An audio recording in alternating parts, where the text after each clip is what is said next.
नमस्कार, आपण पाहत आहात पुणे लाईव्ह न्यूज. पाहुयात आज दिवसभरातील ठळक घडामोडी. खेड तालुक्यातील चासकमान धरण बाजूकडून राजगुरुनगरकडे चाललेल्या मोटरकार चालकाचे वाहनावरील नियंत्रण सुटले व कान्हेवाडी बुद्रुक येथील पुलावरून मोटरकार खाली पडली. या चारचाकी वाहनातील 5 जण जखमी झाल्याचं स्थानिकांनी सांगितलं आहे. सदरचा अपघात शनिवारी 22 मार्च 2025 रोजी दुपारी 1:45 वाजण्याच्या दरम्यान घडला. 4 रुग्णवाहिकांच्या मदतीने सर्व अपघातग्रस्तांना राजगुरुनगर या ठिकाणी खासगी रुग्णालयात दाखल करण्यात आलं आहे. रात्री उशिरापर्यंत खेड पोलिसांकडून याबाबतची अधिक माहिती देण्यात आली नव्हती. सोनेतारण कर्जाची अधिक रक्कम मिळवून देण्याच्या आमिषाने फसवणूक करण्यात आल्याचा प्रकार समोर आला आहे. या प्रकरणी 2 महिलांसह 5 जणांच्या विरोधात पोलिसांनी गुन्हा दाखल केला. खेड तालुक्यातील मेदनकरवाडी चाकण या ठिकाणी हा प्रकार घडला. संजय तुळशीराम लांडगे वय वर्षे 50 यांनी या प्रकरणी शुक्रवारी दिनांक 21 मार्च रोजी चाकण पोलीस ठाण्यात फिर्याद दिली आहे. माणिक देवराम राऊत, विशाल माणिक राऊत, कोणाल माने आणि 2 संशयित महिलांच्या विरोधात पोलिसांनी गुन्हा दाखल केला आहे. पुणे नाशिक राष्ट्रीय महामार्गावर नियमितपणे वाहतूक कोंडी होत आहे. त्यातच वाहतूक विभाग महसुली कारवायांमध्ये व्यस्त असल्यानं वाहतूक कोंडीची समस्या चाकण आणि परिसरात तीव्र होऊ लागली आहे.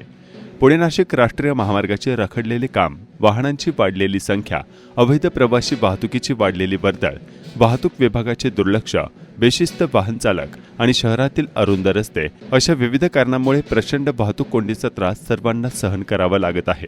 पुणे नाशिक महामार्ग शनिवारी मोठ्या वाहतूक कोंडीने अक्षरशः ओव्हरफ्लो झाल्यानं दुपारी या भागात वाहनांच्या लांबच लांब रांगा लागल्या होत्या.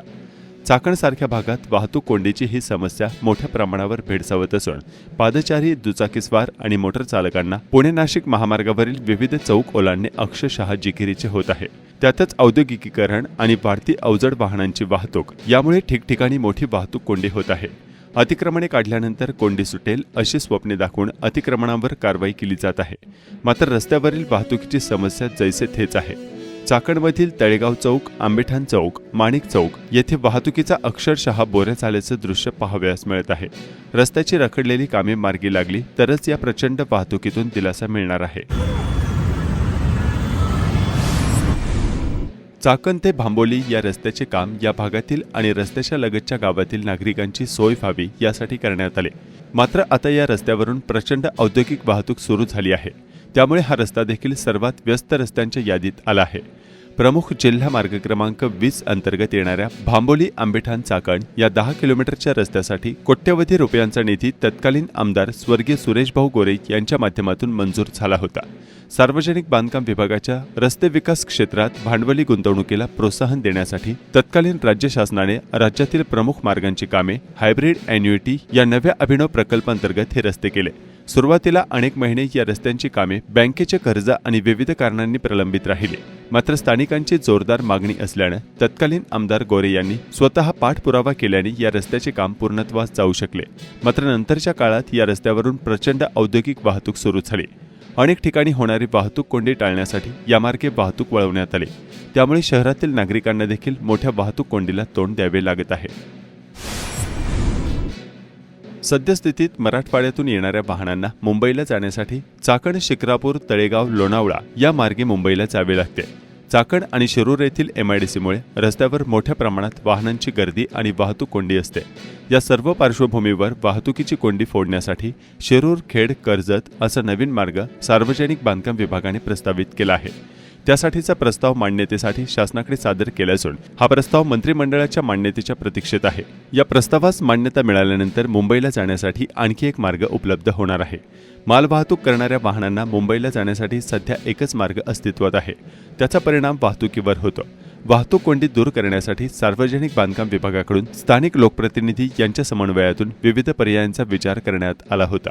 त्यानुसार शिरूर मार्गे थेट कर्जतला जाणाऱ्या या रस्त्याचा एक पर्याय समोर आला. मल्टीनोडल कॉरिडॉर म्हणून हा मार्ग ओळखला जाणार असून हा मार्ग 4 पदरी असणार आहे. बांधा, वापरा आणि हस्तांतरित करा अर्थात BOT तत्वावर हा मार्ग उभारता येऊ शकतो.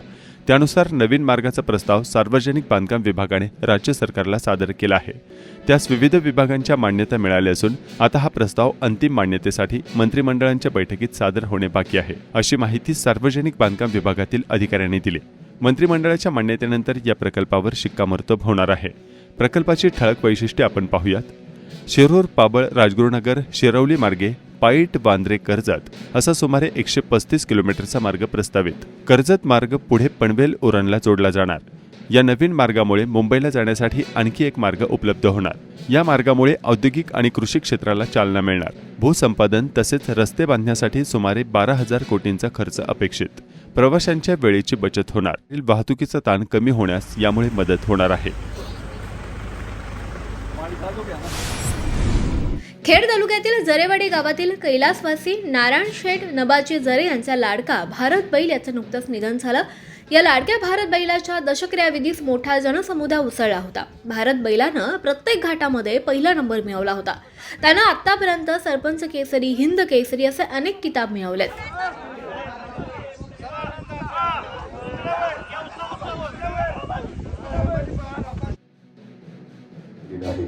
जरी परिवाराच्या वतीनं आपण प्रथमतः या ठिकाणी ऋण व्यक्त करतो. महाराजांचा या ठिकाणी सन्मान करण्यासाठी या ठिकाणी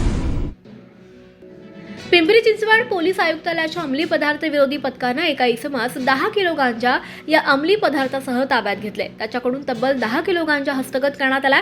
हरीश सोनावणे, वय वर्ष 27, सध्या राहणार पिंपरी, मूळ राहणार शिरपूर, जिल्हा धुळे असं अटक करण्यात आलेल्या आरोपीचं नाव आहे. अंमली पदार्थ विरोधी पथकानं सदरची कारवाई केली आहे. अवघ्या आठवड्यावर आलेल्या गुढीपाडवा आणि रमजान ईद सणानिमित्त राजगुरुनगर शहरात खेड पोलीस ठाण्याचे पोलीस निरीक्षक प्रभाकर मोरे यांच्या नेतृत्वाखाली पोलिसांनी शनिवारी 22 मार्च रोजी रूट मार्च काढला होता.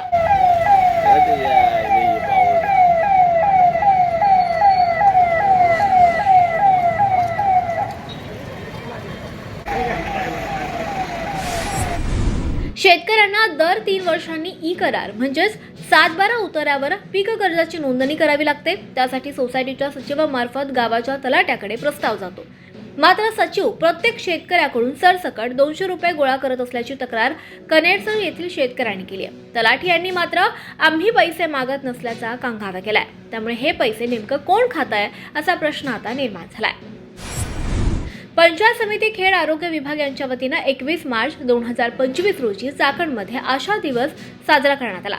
सदर कार्यक्रमाला 320 पेक्षा जास्त आशा कार्यकर्ते आणि 17 आशा गटप्रवर्तक उपस्थित होते.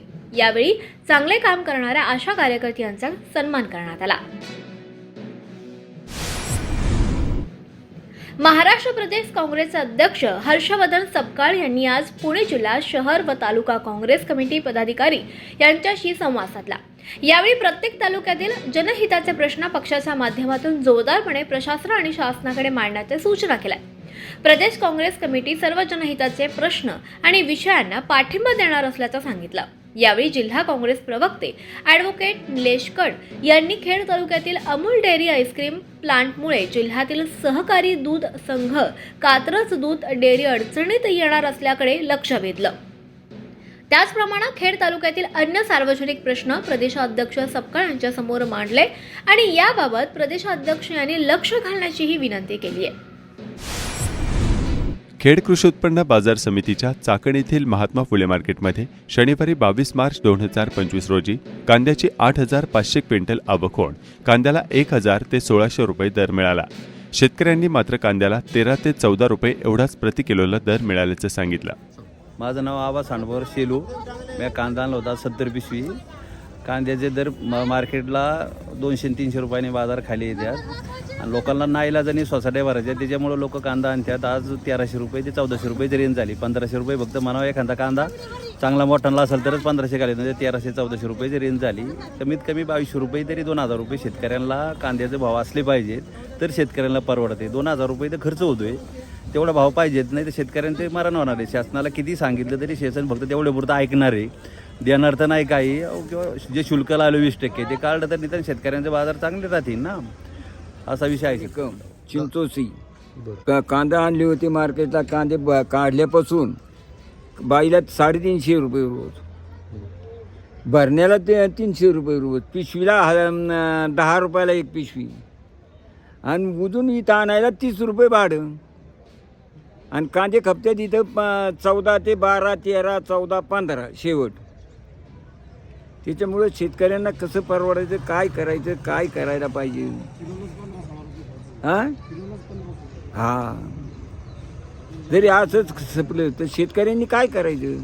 सालपीठचा भाव कमी नाही, मजुरीचा भाव कमी नाही, दलालांना काय घेणे, त्यांची दलाली मिळाली बाद झाली त्यांना. शेतकऱ्यांची काय परिस्थिती? केंद्र सरकारनं कांद्यावर लादलेले अन्यायकारक निर्यात शुल्क रद्द करावे यासाठी सातत्यपूर्ण पाठपुरावा केला. या विषयावर महाविकास आघाडीच्या लोकप्रतिनिधींनी सातत्यानं संसदेत शेतकऱ्यांची बाजू मांडली. अगदी कालही सभागृहात हा मुद्दा उपस्थित करून निर्यात शुल्क रद्द करावं अशी मागणी करण्यात आली. केंद्र सरकारने कांद्यावरचे निर्यात शुल्क रद्द केले असल्याबाबत खासदार डॉक्टर अमोल कोल्हे यांनी समाधान व्यक्त केलंय.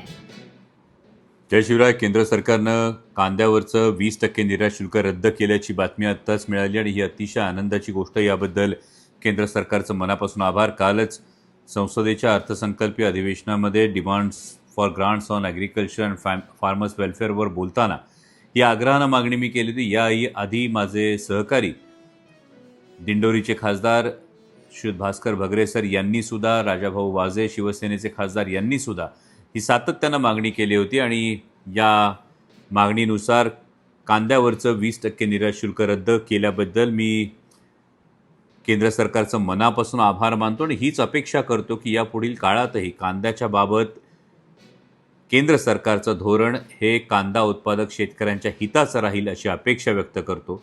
धन्यवाद. चिंचोशी तालुका खेड विकास सोसायटीच्या अध्यक्षपदी बाबासाहेब घोडके यांची बिनविरोध निवड करण्यात आली आहे. चाकण एकतानगर येथील एकतानगर नागरी सहकारी पतसंस्थेच्या अध्यक्षपदी वसंत अशोक भुजबळ यांची पुन्हा निवड करण्यात आली असून दीपाली सुनील दौंडकर यांची उपाध्यक्ष म्हणून निवड करण्यात आली आहे.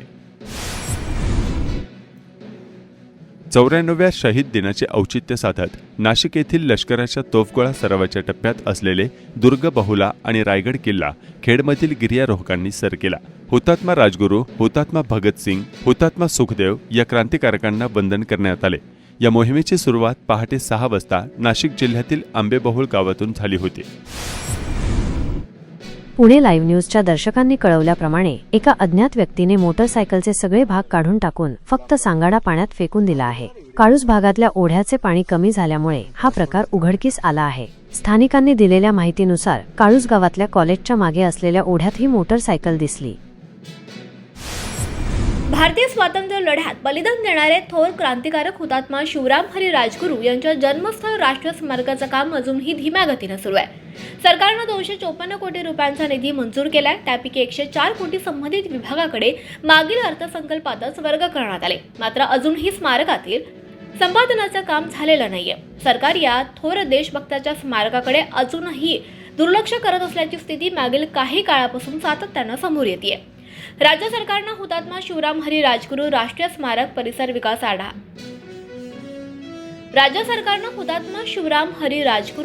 राष्ट्रीय स्मारक परिसर विकास आराखडा 3 वर्षांपूर्वीच तयार केला होता. स्मारक विकास कामाकरिता 220.43 कोटी आणि भूसंपादनाकरिता 33.68 कोटी असा एकूण 254.11 कोटी रुपयांचा आराखडा तयार करण्यात आला होता.